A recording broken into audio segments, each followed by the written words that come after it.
ಈಶ್ವರಃ ಪರಮಃ ಕೃಷ್ಣ ಸಚ್ಚಿದಾನಂದ ವಿಗ್ರಹ ಅನಾದಿರಾದಿರ್ಗೋವಿಂದ ಸರ್ವಕಾರಣ ಕಾರಣಂ. ಎಲ್ಲ ಕಾರಣಗಳಿಗೂ ಮೂಲ ಕಾರಣಕರ್ತನಾದ ಪರಮಾತ್ಮನಿಗೆ ನಮಸ್ಕರಿಸುತ್ತಾ, ಎಲ್ಲ ಜೀವನ್ಮುಕ್ತ ಋಷಿಗಳ ಪಾದಗಳಿಗೆ ಪ್ರಣಾಮಗಳನ್ನು ತಲುಪಿಸುತ್ತಾ, ಎಲ್ಲರ ಅಂತರಂಗಗಳಲ್ಲಿ ಅಂತರ್ಯಾಮಿಯಾಗಿ ನೆಲೆಸಿರುವ ದೈವಿ ಚೈತನ್ಯಕ್ಕೆ ವಂದಿಸುತ್ತಾ, ಸೋದರ ಸೋದರಿಯರೇ, ಆತ್ಮೀಯರೇ, ಪುನರ್ಜನ್ಮಕ್ಕೆ ನಿದರ್ಶನಗಳು ಅನ್ನುವಂಥ ಒಂದು ಸರಣಿ ಉಪನ್ಯಾಸದ ಕೊನೆಯ ಉಪನ್ಯಾಸ ಇವತ್ತು. ಹಲವಾರು ನಿದರ್ಶನಗಳನ್ನು ಈಗಾಗಲೇ ನಾವು ಅಧ್ಯಯನಕ್ಕೆ ತೆಗೆದುಕೊಂಡಿದ್ವಿ. ಹಲವು ವಿಚಾರಗಳನ್ನು, ಹಲವು ಸಂಗತಿಗಳನ್ನು ಪುನರ್ಜನ್ಮಕ್ಕೆ ಸಾಕ್ಷ್ಯಗಳಾಗಿ ನಾವು ಅರ್ಥ ಮಾಡಿಕೊಂಡಿದ್ದೀವಿ. ಪುನರ್ಜನ್ಮ ಇರಲಿಕ್ಕೆ ಬಲವಾದ ಕಾರಣಗಳಿದೆ. ಪುನರ್ಜನ್ಮ ಇದೆ ಅಂತ ಹೇಳಲಿಕ್ಕೂ ಹಲವಾರು ಘಟನೆಗಳು ಜರುಗಿವೆ. ಅಂಥ ಘಟನೆಗಳನ್ನೆಲ್ಲ ನಾವು ಆರಿಸಿಕೊಂಡಿದ್ವಿ. ಕೆಲವು ಅವುಗಳ ಒಂದು ಅಧ್ಯಯನವನ್ನು ಮಾಡಿದ್ವಿ. ಈಗ ಒಂದು ಕೊನೆ ಘಟನೆ. ಈ ಘಟನೆ ಅಂಗವಿಕಲತೆಗಳು ಮತ್ತು ಹುಟ್ಟುಗಾಯದ ಗುರುತುಗಳು ಪುನರ್ಜನ್ಮಕ್ಕೆ ಸಾಕ್ಷ್ಯಗಳು ಅಂತ ಹೇಳುತ್ತವೆ. ಕೆಲವರಿಗೆ ಹುಟ್ಟಿದಾಗಲೇ ಅಂಗವಿಕಲತೆಗಳಿರುತ್ತೆ. ಕೈಯೋ ಕಾಲೋ ಊನವಾಗಿರುತ್ತೆ. ಕೆಲವರಿಗೆ ಮೈ ಮೇಲೆ ಹಲವಾರು ಮಚ್ಚೆಗಳಿರುತ್ತವೆ. ಹಲವಾರು ಗಾಯಮಾಗಿದ ಗುರುತುಗಳಿರುತ್ತವೆ. ಇದಕ್ಕೆ ಪುನರ್ಜನ್ಮ ಕಾರಣ ಅಂತ ಕೆಲವು ವಿಜ್ಞಾನಿಗಳು ಕೆಲವು ಘಟನೆಗಳ ಮೂಲಕ ಬಲವಾಗಿ ಪ್ರತಿಪಾದಿಸ್ತಾರೆ. ಅಂಥ ಒಂದು ಘಟನೆ ಇಲ್ಲಿದೆ. 1973ನೇ ಇಸವಿ ಮೇ ತಿಂಗಳು, ಇದೇ ರೀತಿ ಏಪ್ರಿಲ್ ಮೇ ತಿಂಗಳು, ಮಾ ಹತ್ವೆ ವಿನ್ ಅನ್ನುವಂಥ ಹುಡುಗಿ ಕ್ಯಾರ್ಕನ್ ಎಂಬ ಹಳ್ಳಿಯಲ್ಲಿ ಜನಿಸುತ್ತಾಳೆ. ಆ ಹುಡುಗಿ ಹೆಸರು ಮಾ ಹತ್ವೆ ವಿನ್ ಅಂತ. ಆಕೆ ಹುಟ್ಟಿದ್ದು ಕ್ಯಾರ್ಕನ್ ಅನ್ನುವಂಥ ಹಳ್ಳಿ. ಈ ಕ್ಯಾರ್ಕನ್ ಅನ್ನುವಂಥ ಹಳ್ಳಿ ಮಯನ್ಮಾರ್ನ ಉತ್ತರ ಭಾಗದಲ್ಲಿದೆ. ಅಂದರೆ ಬರ್ಮಾ ದೇಶ, ಬರ್ಮಾಗೆ ಬಹಳ ಹತ್ತಿರ ಸಣ್ಣ ಹಳ್ಳಿ ಕ್ಯಾರ್ಕನ್ ಅಂತ. ಅಲ್ಲಿ ಈ ಮಾ ಹತ್ವೆ ವಿನ್ ಅನ್ನುವಂತಹ ಒಂದು ಮಗು ಹುಟ್ಟುತ್ತೆ, ಹೆಣ್ಣು ಮಗು. ಹುಟ್ಟಿದಾಗಲೇ ಅವಳ ಎಡಗೈನಲ್ಲಿ ಕಿರು ಬೆರಳು ಇರಲಿಲ್ಲ. ಆ ಮಗುವಿನ ಎಡ ತೊಡೆ ಮತ್ತು ಬಲಪಾದದ ಜಂಟಿಯ ಮೇಲೆ ಬಿಳಿ ಮಡಿಕೆಗಳು ಸುತ್ತಲೂ ಇದ್ದವು. ಎಡಭಾಗದ ತೊಡೆ ಮತ್ತು ಬಲಭಾಗದ ಪಾದದ ಮೇಲೆ ಚರ್ಮ ಸುಕ್ಕುಗಟ್ಟಿ ಮಡಿಕೆಗಳಾಗ್ಬಿಟ್ಟಿತ್ತು, ಮಡಿಸ್ಕೊಂಡು ಹೋಗ್ಬಿಟ್ಟಿತ್ತು. ನೋಡೋದಕ್ಕೆ ಯಾವುದೋ ಒಂದು ಕಾಲದಲ್ಲಿ ಗಾಯ ಆಗಿ ಅಲ್ಲಿ ಅದು ವಾಸಿ ಆಗಿರಬಹುದು ಅನ್ನೋ ಥರ ಕಾಣಿಸ್ತಿತ್ತು. ಆದರೆ ಇದು ಹುಟ್ಟಿದ ಮಗುಗೆ ಈ ಥರ ಸ್ಕಾರ್ ಅಂತೀವಿ ನಾವು. ಅದನ್ನು ಸ್ಕಾರ್ ಅಂದರೆ ಗಾಯವಾಸಿಯಾದಂತಹ ಗುರುತುಗಳು. ಅಂಥ ಗುರುತುಗಳು ಕಂಡು ಬಂದವು. ಕ್ರೀಸ್ಗಳು ಅಂತಂದರೆ ಮಡಿಕೆಗಳು, ಮಡ್ಚ್ಕೊಂಡಿತ್ತು. ಅದು ಸುತ್ತಲೂ ಇತ್ತು. ಎಲ್ಲಿ? ಎಡ ತೊಡೆ ಮೇಲೆ, ಬಲ ಪಾದದ ಮೇಲೆ ಹಾಗಿತ್ತು. ಇದೇ ರೀತಿಯ ಗಾಯಮಾಗಿದ ಗುರುತುಗಳು ಆಕೆಯ ಎಡಕೈನ ಬೆರಳುಗಳ ತಲದಲ್ಲಿ, ಅಂದರೆ ಈ ಜಾಗದಲ್ಲಿ ಇಲ್ಲಿ ಬೆರಳುಗಳ ತಳ ಅಲ್ಲಿ ಸಹ ಇತ್ತು. ಅಲ್ಲದೆ ಆಕೆಯ ಎದೆಯ ಮೇಲೆ ಸಹ ಗಾಯದ ಗುರುತುಗಳಿತ್ತು. ಸಾಮಾನ್ಯವಾಗಿ ಇಂಥ ಗುರುತುಗಳಿತ್ತು ಅಂದರೆ ಬರ್ತ್ ಮಾರ್ಕ್ಸ್ ಅಂದ್ಬಿಡ್ತಾರೆ. ಬರ್ತ್ ಮಾರ್ಕ್ಸ್ ಅಂದರೆ ಮಗು ಹುಟ್ಟಿದಾಗಲಿಂದ ಇರುವಂತಹ ಕೆಲವು ಮಾರ್ಕ್ಗಳು, ಚಿಹ್ನೆಗಳು, ಚುಕ್ಕೆಗಳು ಅಂತ ಅಂದ್ಬಿಡ್ತಾರೆ. ಹೃದಯಕ್ಕೆ ಸ್ವಲ್ಪ ಮೇಲೆ ಮತ್ತು ತಲೆ ಬುರುಡೆ ಮೇಲೆ ಸಹ ಇತ್ತು. ಹೃದಯಕ್ಕೆ ಸ್ವಲ್ಪ ಮೇಲೆ ಇಲ್ಲಿ ತಲೆ ಬುರುಡೆ ಮೇಲೂ ಅಂಥ ಗಾಯದ ಗುರುತುಗಳಿತ್ತು. ಆಕೆಯ ತಾಯಿ ಹೆಚ್ಚು ಕಡಿಮೆ 2-3 ತಿಂಗಳ ಗರ್ಭಿಣಿ. ಆಗ ಆಕೆಗೆ ಒಂದು ಕೆಟ್ಟ ಕನಸು ಬಿತ್ತು. ಆ ಕನಸಿನಲ್ಲಿ ಆಕೆಗೆ ಒಂದು ದೃಶ್ಯ ಕಾಣಿಸ್ತು. ಏನದು ದೃಶ್ಯ ಅಂತಂದರೆ, ಕೈ ಕಾಲುಗಳ ಮೇಲೆ ತೆವಳುತ್ತಾ ಬರುತ್ತಿರುವ ಒಬ್ಬ ವ್ಯಕ್ತಿ ಕಂಡನು. ಕನಸಿನಲ್ಲಿ ಒಬ್ಬ ವ್ಯಕ್ತಿ ಕೈ ಕಾಲುಗಳ ಮೇಲೆ ನಿಂತ್ಕೊಳ್ಳೋಕ್ಕಾಗ್ತಿಲ್ಲ, ಅವನಿಗೆ ತೆವಳ್ಕೊಂಡು ಬರ್ತಾ ಇದ್ದಾನೆ. ಅವನನ್ನು ಸೂಕ್ಷ್ಮವಾಗಿ ಗಮನಿಸಿದಾಗ ಆತನ ಕಾಲುಗಳನ್ನು ಕತ್ತರಿಸಲಾಗಿದೆಯೇನೋ ಅಂತ ಅನ್ನಿಸ್ತಿತ್ತು. ನೋಡಿದ್ರೆ ಕಾಲುಗಳೇ ಇಲ್ವೇನೋ, ಕಟ್ ಮಾಡಿಬಿಟ್ಟಿದ್ದಾರೇನೋ ಅಂತ ಅನ್ನಿಸ್ತಾ ಇತ್ತು. ಅವನಿಗೆ ತೊಡೆಯ ಕೆಳಗಿನ ಕಾಲುಗಳು ಕಾಣಿಸ್ತಾನೆ ಇರಲಿಲ್ಲ. ಆ ವ್ಯಕ್ತಿ ಆಕೆಯನ್ನು ಹಿಂಬಾಲಿಸಿಕೊಂಡು ಬಂದ. ಈಕೆ ಎಲ್ಲೋ ಹೋಗಿದ್ಲು, ಹೊರಗೆ ನಡ್ಕೊಂಡು ಬರ್ತಿದ್ದಾಳೆ. ಆಕೆ ಹಿಂದೆನೇ ಅವನು ಆಕೆಯನ್ನು ಹಿಂಬಾಲಿಸಿಕೊಂಡು ಅಟ್ಟಿಸಿಕೊಂಡು ಬರ್ತಾ ಇದ್ದಾನೆ. ಈಕೆ ಮನೆ ಒಳಗಡೆ ಬಂದರೆ ಮನೆ ಒಳಗಡೆನೂ ನುಗ್ಗಿ ಒಳಗೆ ಬಂದಿದ್ದಾನೆ. ಆಕೆಗೆ ಬಹಳ ಭಯ ಆಯಿತು. ಮನೆಯಿಂದ ಹೊರಗೆ ಓಡಿ ಬಂದುಬಿಟ್ಲು. ಆದರೆ ಅವನು ಅವಳನ್ನು, ಅಂದರೆ ಈಕೆಯ ತಾಯಿಯನ್ನು ಗರ್ಭಿಣಿಯಾಗಿದ್ದಾಗ ಹಿಂಬಾಲಿಸ್ದ. ಅವಳು ಕೈ ಮುಗಿದು ಬೇಡ್ಕೊಂಡ್ಳು, ಅಪ್ಪ ಯಾಕೆ ನನ್ನನ್ನು ಹಿಂಬಾಲಿಸ್ತಿದೀಯಾ, ನನ್ನನ್ನು ಬಿಟ್ಟುಬಿಡು ಅಂತ. ಆದರೆ ಆ ವ್ಯಕ್ತಿ ಅವಳನ್ನು ಬಿಡಲಿಲ್ಲ, ಹಿಂಬಾಲಿಸಿದ. ಇವಳಿಗೆ ಜೋರಾಗಿ ಹೆದರಿಕೆಯಾಗಿ ಜೋರಾಗಿ ಕೂಗ್ಬಿಟ್ಲು. ನಿದ್ರೆಯಿಂದ ಎದ್ದು ಬಿಟ್ಲು, ಎಚ್ಚರ ಆಗೋಯ್ತು. ಸ್ವಲ್ಪ ಹೊತ್ತಿನ ಬಳಿಕ ಮತ್ತೆ ಹೇಗೋ ಕಷ್ಟಪಟ್ಟು ಕಣ್ಮುಚ್ಚಿ ಮಲಗಿದ್ಲು. ನಿದ್ರೆ ಬಂತೇನೋ ಅಂತ ಅನ್ನಿಸ್ತು. ಆದರೆ ಮತ್ತೆ ಇದೇ ಕನಸು, ಇದೇ ಹೆಳವ ಮನುಷ್ಯ ಈಕೆಯನ್ನು ಹಿಂಬಾಲಿಸಿಕೊಂಡು ಬರ್ತಿದ್ದಾನೆ. ಚೀರಿಕೊಂಡು ಆಕೆ ಮತ್ತೆ ನಿದ್ರೆಯಿಂದ ಎದ್ದು ಬಿಟ್ಲು. ಈ ಕನಸು ಯಾರಿಗೆ ಬಿದ್ದಿದ್ದೋ? ಆ ಮಗುವಿನ ತಾಯಿಗೆ. ಆ ತಾಯಿಯ ಗರ್ಭದಲ್ಲಿ ಈ ಮಗು ಇತ್ತು. ಹೆಚ್ಚು ಕಡಿಮೆ 2-3 ತಿಂಗಳ ಕಾಲ, ಅಂದರೆ 2-3 ತಿಂಗಳಾಗಿತ್ತು ಗರ್ಭಿಣಿಯಾಗಿ. ಮುಂದೆ ಮಗು ಹುಟ್ಟಿತು. ಆ ಮಗುವಿಗೆ ಮಾಹತ್ವೆ ವಿನ್ ಅಂತ ಹೆಸರು ಇಟ್ಟರು. ಆ ಮಗುಗೆ ಹೆಣ್ಣು ಮಗು, 2 ವರ್ಷ ವಯಸ್ಸು ಆಗಿತ್ತು.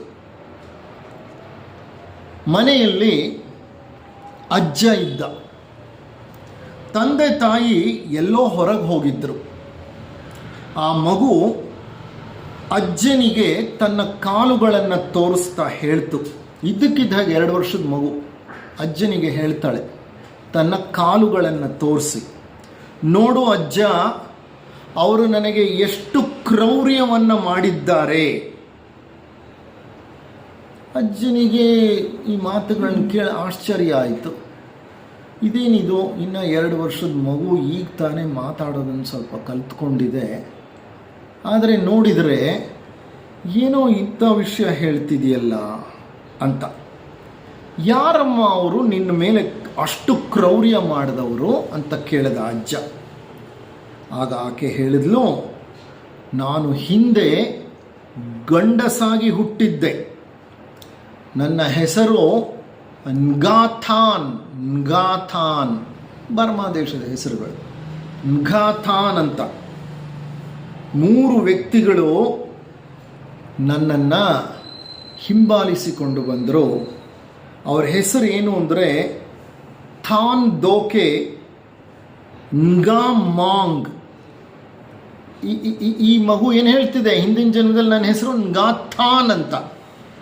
ಅಟ್ಟಿಸ್ಕೊಂಡು ಬಂದಿರೋರ ಹೆಸರೇನು ತಾರ್ ಧೋಕೆ, ನ್ಗಾಮಾಂಗ್ ಮತ್ತು ಚಾನ್ ಪಾವ್ ಅಂತ.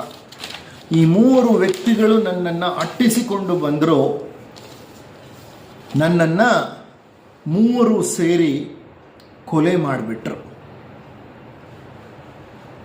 ಅಜ್ಜನಿಗೆ ಬಹಳ ಆಶ್ಚರ್ಯವೂ ಆಯಿತು.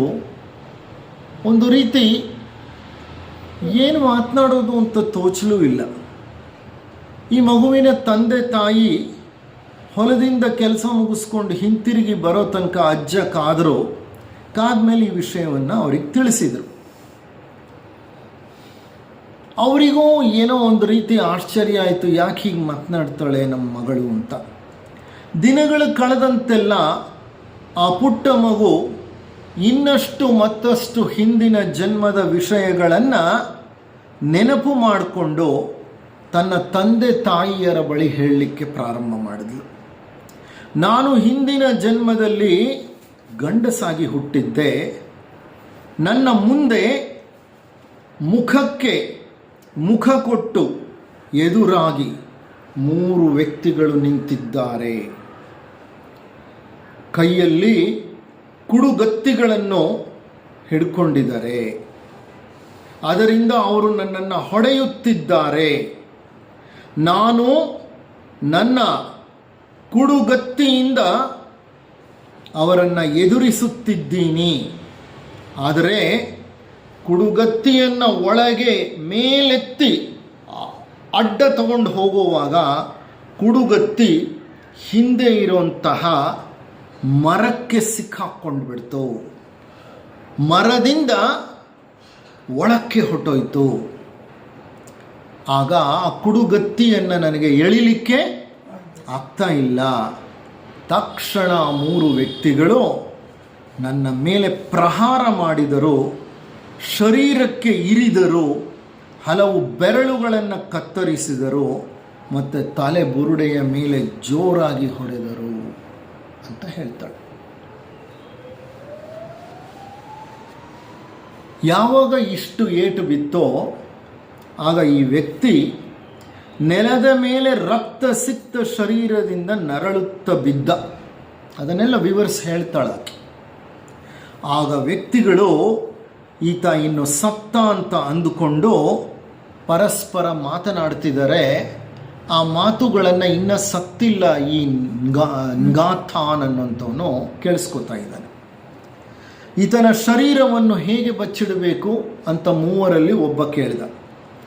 ಇನ್ನೊಬ್ಬ ಹೇಳ್ದ, ಒಂದು ಮೀಡಿಯಮ್ ಸೈಜ್ನ ಚೀಲದಲ್ಲಿ ಈ ಬಾಡಿಯನ್ನು ಹುದುಗಿಸಿ ಇಟ್ಟುಬಿಟ್ಟು ಈ ಚೀಲವನ್ನು ಎಲ್ಲಾದರೂ ಹಾಕಬೇಕು ಅಂತ. ಸರಿ, ಇಷ್ಟು ದೊಡ್ಡ ಶರೀರವನ್ನು ಚಿಕ್ಕದನ್ನಾಗಿ ಮಾಡಿ ಒಂದು ಚಿಕ್ಕ ಚೀಲಕ್ಕೆ ಹೇಗೆ ತುಂಬಿಸೋದು ಅಂತಂದ 3ನೇವನು. ಆಗ ಮೊದಲನೇವನು ಹೇಳ್ದ, ಇವನ ಕಾಲುಗಳನ್ನು ತಿರುಚಿ ಭುಜಕ್ಕೆ ಕಟ್ಟಿಬಿಡೋಣ, ಗಟ್ಟಿಯಾಗಿ ಕಟ್ಟಿಬಿಟ್ಟು ಅವನ ಆ್ಯಂಕಲ್ಗಳನ್ನು ಕಟ್ಟಾಕಿ, ಆ್ಯಂಕಲ್ ಅಂದರೆ ಕೆಳಗಿನ ಜಾಯಿಂಟ್ಗಳು, ಕಟ್ಟಾಕಿ ಚೀಲದಲ್ಲಿ ತುಂಬಿಸಿ ಒಣಗಿ ಹೋಗಿದ್ದ ಒಂದು ಬಾವಿಗೆ ಎತ್ತಿ ಬಿಸಾಡಿಬಿಟ್ರು. ಬಾವಿಗೆ ಹಾಕಿಬಿಟ್ರು. ಆ ಬಾವಿಲಿ ನೀರೂ ಇಲ್ಲ. ಅದನ್ನೆಲ್ಲ ಜ್ಞಾಪಕ ಮಾಡ್ಕೋತು ಆ ಪುಟ್ಟ ಹುಡುಗಿ ಅದನ್ನೆಲ್ಲ ಜ್ಞಾಪಿಸ್ಕೊಂಡು ಹೇಳಿದ್ಲು, ನ್ಗಾಥಾನ್ನ ಹೆಂಡತಿಗೆ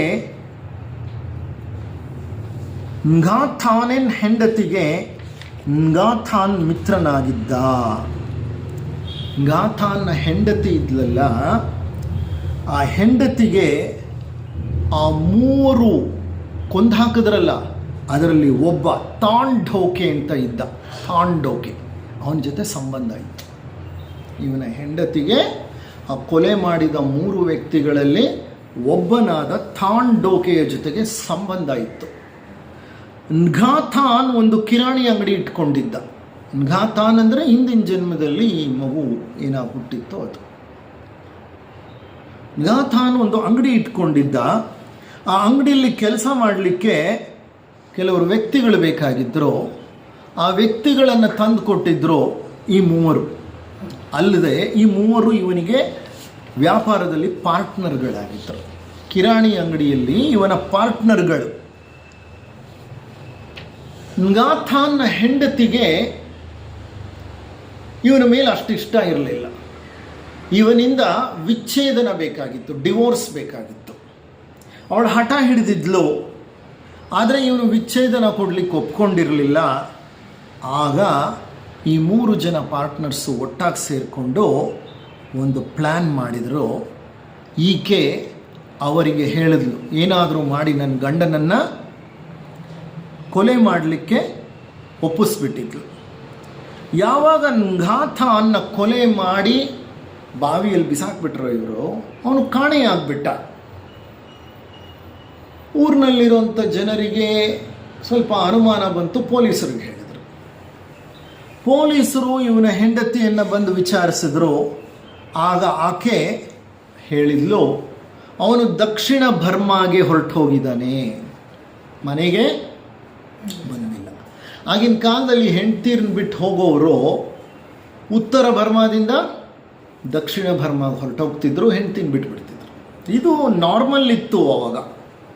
ಈ ರೀತಿ ಹೆಂಡತಿಯನ್ನು ತ್ಯಜಿಸಿ ದಕ್ಷಿಣಕ್ಕೆ ಹೊರಡುವುದು ಆಗಿನ ಬರ್ಮಾದಲ್ಲಿ ಬಹಳವಾಗಿ ಕಂಡು ಬರ್ತಾ ಇತ್ತು. ಹಾಗಾಗಿ ಪೊಲೀಸರು ಹೆಚ್ಚು ತಲೆ ಕೆಡಿಸ್ಕೊಳ್ಳಿಲ್ಲ. ಯಾರೋ ಗಂಡ ಇವಳನ್ನು ಬಿಟ್ಟು ಹೊರಟು ಹೋಗಿದ್ದಾನೆ ಅಂತ ಅಂದ್ಕೊಂಡು ಪೊಲೀಸರು ಹೊರಟೋದ್ರು. ಅದಾದಮೇಲೆ ನ್ಘಾಥಾನ್ನ ಹೆಂಡತಿ ಕೊಲೆ ಮಾಡಿದ್ರಲ್ಲಿ ಒಬ್ಬ ಇದ್ನಲ್ಲ ತಾಂಡೋಕೆ ಅಂತ, ಅವನನ್ನೇ ಮದುವೆ ಆದಳು. ಒಂದು ದಿವಸ ಆ ತಾಂಡೋಕೆ ಮನೆಗೆ ಬಂದ. ಈಗ ಸತ್ತೋದ್ನಲ್ಲ ಅವನ ಹೆಂಡ್ತಿನೇ ಇವನ ಹೆಂಡ್ತಿ ಆಗಿದ್ದಾಳೆ. ಈಗ ಅವನ ಮನೆಗೆ ಬಂದ ತಾಂಡೋಕೆ ಸಿಕ್ಕಾಪಟ್ಟೆ ಕುಡಿದು ಬಿಟ್ಟಿದ್ದ. ಕುಡಿದ ಅಮಲ್ನಲ್ಲಿ ಹೆಂಡತಿಗೆ ನಡೆದ ವಿಷಯ ಎಲ್ಲ ಕ್ಲಿಯರಾಗಿ ಹೇಳಿಬಿಟ್ಟ. ನಾವೇ ಕೊಲೆ ಮಾಡಿದ್ದು, ಹೀಗೆ ಕೊಲೆ ಮಾಡಿದ್ವಿ, ಹೀಗೆ ಅಟ್ಟಿಸ್ಕೊಂಡು ಹೋದ್ವಿ, ಕೊಲೆ ಮಾಡೋವಾಗ ಇಂತಿಂಥ ಜಾಗದಲ್ಲಿ ಕೊಡ್ಲಿಯಿಂದ ಹೊಡೆದ್ವಿ, ಸತ್ತ ಹೆಣನ ತೆಗೆದು ಬಾವಿನಲ್ಲಿ ಬಿಸಾಕಿದ್ವಿ, ಕಟ್ಟಿ ಎಲ್ಲ ವಿವರವಾಗಿ ಹೇಳಿಬಿಟ್ಟ. ಅವಳಿಗೆ ಇಷ್ಟೆಲ್ಲ ವಿವರ ಗೊತ್ತಿರಲಿಲ್ಲ. ಈ ವಿಷಯ ಹೇಗೋ ಪೊಲೀಸರ ತನಕ ಹೊರಟೋಯ್ತು. ಪೊಲೀಸರು ತಾಂಡೋಕೆಯನ್ನು ಅವನ ಹೆಂಡತಿಯನ್ನು ಬಂಧಿಸಿಬಿಟ್ರು, ಅರೆಸ್ಟ್ ಮಾಡಿಬಿಟ್ರು. ಆದರೆ ಅವರಿಗೆ ಸರಿಯಾದ ಸಾಕ್ಷ್ಯಗಳು ಸಿಗ್ತಾ ಇಲ್ಲ. ಇವರು ನಾವು ಕೊಲೆ ಮಾಡಿದ್ವಿ ಅಂತ ಒಪ್ಕೊಳ್ತಾನೋ ಇಲ್ಲ. ಅವರಿಗೆ ಒಂದೇ ಒಂದು ವಿಷಯ ಗೊತ್ತಾಯಿತು, ಇಂಥ ಬಾವಿನಲ್ಲಿ ಹೆಣ ಇದೆ ಅಂತ. ಇವರು ಒಪ್ಕೊಳ್ತಾ ಇಲ್ಲ. ಅವರೇನು ಮಾಡಿದ್ರು, ಬಾವಿ ಹತ್ರ ಹೋದರು ಪೊಲೀಸವರು. ನ್ಘಾಥಾನ್ನ ಹೆಣವನ್ನು ಹೊರಗೆ ತೆಗೆದ್ರು, ಎತ್ತಿದ್ರು ಆ ಮೂಟೆನ. ಎತ್ತಿ ಮೂಟೆಯನ್ನು ಓಪನ್ ಮಾಡ್ತಾರೆ, ಹೆಣ ಇದೆ. ಆ ಹೆಣವನ್ನು ತೆಗೆದು ಅಲ್ಲಿ ಮಲಗಿಸಿದರೆ ಆ ಹೆಣದ ಕಾಲುಗಳನ್ನು ಹಿಂದಕ್ಕೆ ಎಳೆದು ಭುಜಕ್ಕೇನು ಮಾಡಿದ್ದಾರೆ, ಗಟ್ಟಿಯಾಗಿ ಕಟ್ಟಿಬಿಟ್ಟಿದ್ದಾರೆ. ಆ ಸಂದರ್ಭದಲ್ಲಿ ಒಬ್ಬ ಗರ್ಭಿಣಿ ಮಹಿಳೆ ಆ ಬಾವಿಯ ಮುಂದೆ ನಡೆದು ಹೋಗಿದ್ದು. ಗರ್ಭಿಣಿ ಮಹಿಳೆ, ಆಕೆ ಗರ್ಭ ಧರಿಸಿದ್ಲು, ಪ್ರೆಗ್ನೆಂಟ್. ಅಂದೇ ರಾತ್ರಿ ಯಾವ ಒಂದು ಗರ್ಭಿಣಿ ಹೆಣ್ಣು ಆ ಸೀನ್ ಮುಂದೆ, ಆ ಘಟನೆ ನಡೀತಿದೆಯಲ್ಲ ಅದರ ಮುಂದೆ ನಡ್ಕೊಂಡು ಹೋದ್ಲೋ, ಆ ಹೆಣ್ಣಿಗೆ ರಾತ್ರಿ ಕನಸು ಬಿತ್ತು. ಅಂದೇ ರಾತ್ರಿ ಹೆವಳ ಮನುಷ್ಯ ಆಕೆಯನ್ನು ಹಿಂಬಾಲಿಸುತ್ತಿರುವ ಕೆಟ್ಟ ಕನಸು ಪದೇ ಪದೇ ಕಾಡಿಸಿತ್ತು. ಆತನಿಗೆ ಕಾಲುಗಳು ಇಲ್ಲವೆಂದು ಕನಸು ಕಂಡ ಈಕೆಗೆ ಅನಿಸಿತ್ತು. ಆದರೆ ಅವನಿಗೆ ನಿಜವಾಗಿ ಕಾಲುಗಳಿದ್ದುವು. ಆ ಕಾಲುಗಳನ್ನು ಮಡಚಿ ತಿರುವಿ ಬೆನ್ನಿನ ಹಿಂಭಾಗಕ್ಕೆ ಆ ಕೊಲೆಪಾತಕರು ಕಟ್ಟಿಬಿಟ್ಟಿದ್ದರು. ಮಾಹತ್ವೆ ವಿನ್ಗೆ ಈಗ ನೆನಪಿಗೆ ಬಂತು. ತನ್ನ ಶರೀರವನ್ನು ತಾನೇ ನೋಡುತ್ತಿದ್ದಳು. ಮಾಹತ್ವೆ ವಿನ್ ಯಾರು? ಬರ್ಮಾದಲ್ಲಿ ಹುಟ್ಟಿದ 2 ವರ್ಷದ ಮಗು. ಆ 2 ವರ್ಷದ ಮಗುವಿನ ಹಿಂದಿನ ಜನ್ಮದಲ್ಲಿ ನಡೆದ ಘಟನೆ. ಆ 2 ವರ್ಷದ ಮಗುಗೆ ಈಗ ಆ ಘಟನೆ ಜ್ಞಾಪಕ ಬರ್ಲಿಕ್ಕೆ ಹತ್ತು. ಆ ಮಗು ಯಾರ ಹೊಟ್ಟೆಯಲ್ಲಿ ಹುಟ್ಟುತ್ತೋ, ಯಾರ ಗರ್ಭದಲ್ಲಿ ಹುಟ್ಟುತ್ತೋ, ಆ ಹೆಂಗಸೆ ಬಾವಿ ಮುಂದೆ ಆವತ್ತಿನ ದಿವಸ ಹೆಣ ತೆಗೆದು ಹಾಕಿದಾಗ ನಡ್ಕೊಂಡು ಹೋಗಿತ್ತು. ಏನಾಗುತ್ತೆ ಅಂದರೆ ಇಲ್ಲಿ ಈ ಥರ ಆಕಸ್ಮಿಕವಾಗಿ ಮರಣ ಆದಾಗ ಆತ್ಮ ಅಥವಾ ಚೈತನ್ಯ ಆ ಶರೀರದ ಹತ್ರಲ್ಲೇ ಓಡಾಡ್ತಾ ಇರುತ್ತೆ, ಹಾರಾಡ್ತಾ ಇರುತ್ತೆ, ತೇಲಾಡ್ತಾ ಇರುತ್ತೆ, ಓಡಾಡ್ತಾ ಇರುತ್ತೆ. ಕಾರಣ ಆ ಶರೀರದ ಮೇಲೆ ಅಭಿಮಾನ, ವ್ಯಾಮೋಹ ಇರುತ್ತೆ. ಆ ಶರೀರ ನಿರಾಕಾರವಾಗೋ ತನಕ ಅವರು ಶರೀರವನ್ನು ಬಿಡೋದಿಲ್ಲ. ಅದಕ್ಕೆ ಮೊದಲು ಅವ್ರಿಗೇನಾದರೂ ಒಂದು ಸೂಕ್ತ ಗರ್ಭ ಸಿಕ್ಕಿಬಿಟ್ರೆ ಆ ಗರ್ಭವನ್ನು ಹೋಗಿ ಸೇರ್ಕೊಂಡು ಬಿಡ್ತಾರೆ. ಇಲ್ಲಿ ಅಷ್ಟು ಜನ ಆತ್ಮ ಅಲ್ಲೇ ತೇಲಾಡ್ತಾ ಇತ್ತು. ಎಷ್ಟೋ ವ್ಯಕ್ತಿಗಳು ಆ ಒಂದು ಹೆಣದ ಸುತ್ತಲೂ ನಿಂತ್ಕೊಂಡಿದ್ರು. ಇದೇನಪ್ಪ ಇದು, ಬಾವಿಯಿಂದ ಹೆಣ ತೆಗಿತಿದ್ದಾರೆ ಅಂತ. ನಡುವೆ ಈ ಗರ್ಭಿಣಿ ಹೆಣ್ಣು ನಡ್ಕೊಂಡು ಹೋಗ್ತಿತ್ತಲ್ಲ, ಅದನ್ನು ನೋಡಿ ಆತ್ಮ ಏನು ಮಾಡ್ತೋ, ಸೀದಾ ಹೋಗಿ ಆಕೆಯನ್ನು ಸೇರಬೇಕದು. ಆಕೆ ಒಳಗೆ ಹೋಗಿ ಗರ್ಭವನ್ನು ಸೇರಬೇಕು. ಆ ಆತ್ಮ ನಿರ್ಧಾರ ಮಾಡಿಬಿಡ್ತು, ಈಕೆ ನನ್ನ ಭವಿಷ್ಯದ ತಾಯಿ, ಈಕೆಯೇ ನನ್ನ ತಾಯಿ ಅಂತ ನಿರ್ಧಾರ ಮಾಡಿ ಆಕೆಯನ್ನು ಹಿಂಬಾಲಿಸಲಿಕ್ಕೆ ಪ್ರಾರಂಭ ಮಾಡಿಬಿಡ್ತು. ಅದೇ ಕನಸು ಆಕೆಗೆ ಬಂದದ್ದು. ಮಾಹತ್ವೆ ವಿನ್ ತಂದೆ ತಾಯಿಯರಿಗೆ ಈ ಎಲ್ಲ ವಿಷಯಗಳನ್ನು ಹೇಳಿದಾಗ ಆ ತಂದೆ ತಾಯಿಯರಿಗೆ ದಿಗ್ಭ್ರಮೆಯಾಗೋಯಿತು. ಅವರು ಯಾರಿಗೂ ಈ ವಿಷಯಗಳನ್ನು ಹೇಳಲಿಲ್ಲ. ಆದರೆ ಮಾಹತ್ವೆ ವಿನ್ ಬಿಡಲಿಲ್ಲ. ಇನ್ನು 2 ವರ್ಷದ ಮಗು. ಈ ಘಟನೆ ನಡೆದು 2 ವರ್ಷನೇ ಆಗಿರೋದು. 2 ವರ್ಷದ ಹಿಂದೆ ಬೆಳೆದ ಗಂಡಸು ಅದು. ಈಗ ಪುಟ್ಟ ಬಾಲಕಿ ಅದು. ಅದರ ಹಿಂದಿನ ಜನ್ಮ. ಅದೇ ಊರಿನಲ್ಲೇ ನಡೆದಿರೋದು ಈ ಸಂಗತಿ ಎಲ್ಲ. ಈಗ ಆಕೆಗೆ ಆ ಹಿಂದಿನ ಜನ್ಮದ ಮೇಲೆ ಅಭಿಮಾನ, ವ್ಯಾಮೋಹ ಇನ್ನೂ ತುಂಬ ಇದೆ. ಆಕೆ ಅದನ್ನು ಬಿಡಲಿಕ್ಕಾಗ್ತಾ ಇಲ್ಲ. ವಿಪರೀತ ಹಠ ಮಾಡಿದ್ಲು. ಹಠ ಮಾಡೋ ಒಂದು ದಿವಸ ತಂದೆ ತಾಯಿಯರನ್ನು ಒಂದು ಕೆಫೆ ಅಂತಂದರೆ ಒಂದು ಸಣ್ಣ ಹೋಟೆಲ್, ಅದಕ್ಕೆ ಕರ್ಕೊಂಡು ಹೋದ್ಲು. ಆ ಕೆಫೆಯನ್ನು ನಡೆಸುತ್ತಿದ್ದಿದ್ದು ಯಾರು ಗೊತ್ತಾ? ಆ ಕೊಲೆಯಾದ ವ್ಯಕ್ತಿಯ ಹೆಂಡತಿ. ಅಂದರೆ ಈ ಮಗು ಹಿಂದಿನ ಜನ್ಮದಲ್ಲಿ ಏನಾಗಿತ್ತೋ, ಗಾಥಾನ್ನ ಹೆಂಡತಿನೇ ಆ ಹೋಟೆಲ್ನ ನಡೆಸ್ತಾ ಇತ್ತು. ತನ್ನ ಹೆಂಡತಿ, ಹಿಂದಿನ ಜನ್ಮದ ಹೆಂಡತಿಯ ಹೋಟೆಲ್ಗೆ ಕರ್ಕೊಂಡು ಹೋಯಿತು ಈ ಮಗು. ಅಲ್ಲಿ ಈಕೆಗಿಂತ ಹೆಚ್ಚೇನೂ ವಯಸ್ಸೇನು ಆಗಿಲ್ಲದಿದ್ದ ಒಬ್ಬ ಹುಡುಗ ಬಂದ. ಈಕೆಗಿಂತ ಸ್ವಲ್ಪ ದೊಡ್ಡವನು, ಈಕೆಗಿಂತ ಬಹಳ ಹೆಚ್ಚೇನಿಲ್ಲ, 1-2 ವರ್ಷ ಹೆಚ್ಚಿರ್ಬೋದು. ಒಬ್ಬ ಹುಡುಗ ಬಂದ ಅಲ್ಲಿ. ಆ ಹುಡುಗ ಯಾರು ಅಂದರೆ ಇವನ ಮಗ. ಯಾರ ಮಗ? ಈ ಚಿಕ್ಕ ಹುಡುಗಿ ಇದೆಯಲ್ಲ, ಈ ಹುಡುಗಿ ಹಿಂದಿನ ಜನ್ಮದಲ್ಲಿ ಗಾಥಾನ್ ಅಂತ ಹೆಸರಿಟ್ಕೊಂಡು ಕೊಲೆ ಆಯ್ತಲ್ಲ, ಅವನ ಮಗ. ಅವನ ಹೆಂಡತಿ ಇದೆ ಹೋಟ್ಲು. ಅವನ ಮಗ ಇವನಿಗಿಂತ ಈ ಮಗುಗಿಂತ ಸ್ವಲ್ಪ ದೊಡ್ಡವನಷ್ಟೆ. ಆ ಹುಡುಗ ತನ್ನ ತಾಯಿಯನ್ನು ಸ್ವಲ್ಪ ಹಣ ಕೇಳ್ದ. ಆ ಹುಡುಗ ಬಂದವನೇ ಇವ್ರ ಕೆಫೆ ಒಳಗೋದ್ರು. ಇವನ ಹೆಂಡತಿ ಕೂತಿದ್ದಾಳೆ ಅಲ್ಲಿ ಗಲ್ಲ ಮೇಲೆ. ಆ ಹುಡುಗ ಓಡ್ ಬಂದ. ಆ ಹುಡುಗ ಮತ್ತಾರೂ ಅಲ್ಲ, ಇವನ ಮಗನೇ. ಈ ಹುಡುಗಿ ಹುಟ್ಟಿದಾಳಲ್ಲ ಈಗ, ಇವಳು ಹಿಂದಿನ ಜನ್ಮದಿಂದ ಮಗ. ಓಡ್ ಬಂದು ಅವ್ರ ಅಮ್ಮನ್ನ, ಅಂದರೆ ಇವನ ಹೆಂಡತಿನ ಸ್ವಲ್ಪ ಹಣ ಕೇಳಿದ. ಆಗ ಆಕೆ ಆತನಿಗೆ ಹಣ ಕೊಡೋ ಮೊದಲೇನೆ ಈ ಹುಡುಗಿ ಇದ್ಲಲ್ಲ, ಅಪ್ಪ ಅಲ್ವಾ, ಹಿಂದಿನ ಜನ್ಮದಲ್ಲಿ ಅಪ್ಪ, ಅವನಿಗೆ ತಡ್ಕೊಳ್ಲಿಕ್ಕಾಗಲಿಲ್ಲ. ಅವನೇನು ಮಾಡ್ದ, ಈಗಿನ ಅಪ್ಪನನ್ನು ಪೀಡಿಸ್ದ, ನನಗೆ ಸ್ವಲ್ಪ ದುಡ್ಡು ಕೊಡಿ ಅಂತ. ಪೀಡಿಸಿ ಅವ್ರ ಹತ್ರ ದುಡ್ಡು ತಗೊಂಡು ಹೋಗಿ ಆ ಮಗು ಕೊಟ್ಟ. ಆ ಮಗು ಅಪ್ಪ ಕೊಡ್ತಿರೋದೀಗ, ಅಪ್ಪ ಕೊಡ್ತಿರೋದು ಹಣ. ಆ ಮಗುಗೆ ಗೊತ್ತಿಲ್ಲ. ಇವನ ಹೆಂಡತಿ ಗಲ್ಲ ಮೇಲೆ ಕೂತಿದ್ದಾಳಲ್ಲ, ಅವಳಿಗೂ ಗೊತ್ತಿಲ್ಲ ಇದೇನು ಚಿಕ್ಕ ಹುಡುಗಿ ಬಂದಿದ್ದಾಳೆ ಅಂತ ಅನ್ಕೊಳ್ತಿದ್ದಾರೆ. ಆದರೆ ಈ ಚಿಕ್ಕ ಹುಡುಗಿ ಹಿಂದಿನ ಜನ್ಮದಲ್ಲಿ ಆ ಮಗುಗೆ ಅಪ್ಪ ಆಗಿದ್ದ, ಅವನೇ ಕೊಲೆ ಆಗಿರೋದು. ಅವನು ಹಣ ಕೊಟ್ಟಿದ್ದಲ್ಲದೆ ಆ ಮಗು ಕೈಯನ್ನು ಹಿಡ್ಕೊಂಡ. ಆ ಮಗು ಅಳಕ್ಕೂ ಶುರು ಮಾಡ್ತು, ಇವನು ಅಳಕ್ಕೆ ಶುರು ಮಾಡ್ದ. ಕೆಲವು ನಿಮಿಷಗಳ ಕಾಲ ಇಬ್ಬರು ಹತ್ತಿದ್ದಾರೆ. ಮಕ್ಕಳಿಗೆ ಸೂಕ್ಷ್ಮ ಸಂವೇದನೆ ಇರುತ್ತೆ, ಸಂಬಂಧಗಳಿರುತ್ತೆ, ಸೂಕ್ಷ್ಮ ಸಂವೇದನೆ ಗೊತ್ತಾಗ್ಬಿಡುತ್ತೆ.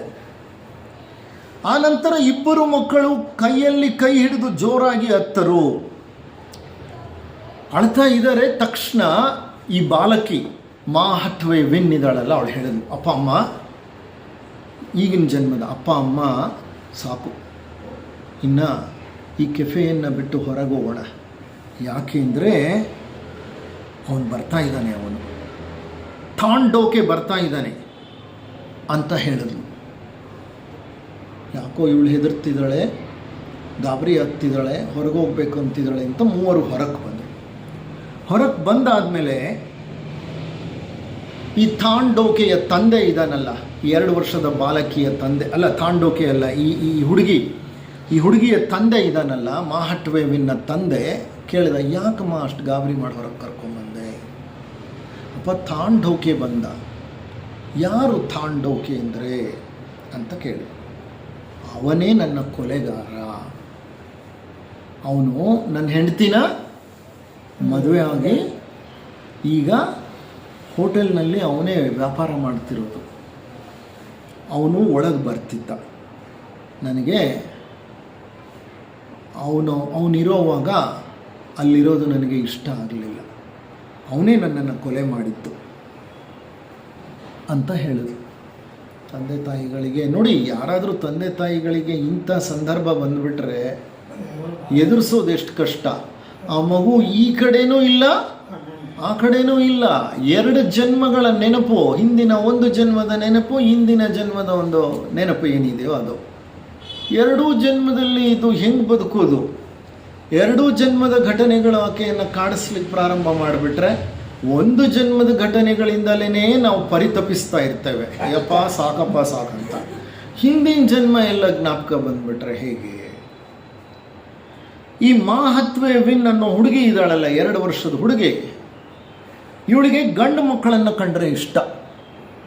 ಯಾಕೆಂದರೆ ಗಂಡಸಾಗಿ ಪೂರ್ತಿ ಆಯಸ್ಸು ಅವಳು ಬದುಕಲಿಲ್ಲ, ಆಕಸ್ಮಿಕವಾಗಿ ಸತ್ತೋದ್ಲು. ಅವರು ಹಾಕೋ ಬಟ್ಟೆಗಳನ್ನು ಈಕೆ ತುಂಬ ಇಷ್ಟಪಡ್ತಿದ್ಲು. ಆದರೆ ಈಗ ಆಕೆಯ ತಾಯಿ ಗದರಿಸಿ ಅದನ್ನು ನಿಲ್ಲಿಸ್ತಿದ್ಲು. ನೀನು ಹಾಕ್ಕೋಬೇಡ ಅಂತಿದ್ಲು, ಗಂಡಸಿನ ಡ್ರೆಸ್ ಹಾಕ್ಕೋಬೇಡ, ನೀನು ಹೆಣ್ಣು ಅಂತ.